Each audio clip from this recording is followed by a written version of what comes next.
তো পরের দিন সকালে আমরা শিলিগুড়ি পৌঁছে এই যে ফ্রেশ হয়ে ব্রেকফাস্ট করে নিয়ে এখন গাড়ির জন্য অপেক্ষা করছি। তো গাড়ি চলেও এসেছে আর আমরা কিন্তু রওনা দিয়েও দিয়েছি। তো মাঝে একটা পেট্রোল পাম্পে দাঁড়িয়েছিল তেল ভরার জন্য, আর সামনের দোকানগুলো থেকে আমরা একটু হালকা কিছু খেয়ে নিলাম, কেননা আমাদের জার্নিটা ছিল 5 ঘন্টার।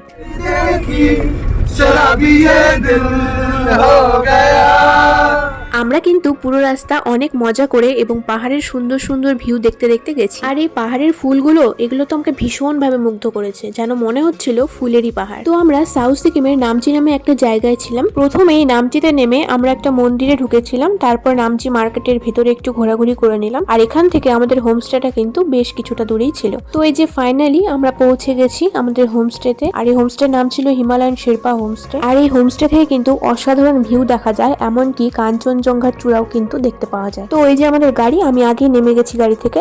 আর আমাদের হোমস্টে কিন্তু পাহাড় থেকে অনেকটাই নিচে ছিল।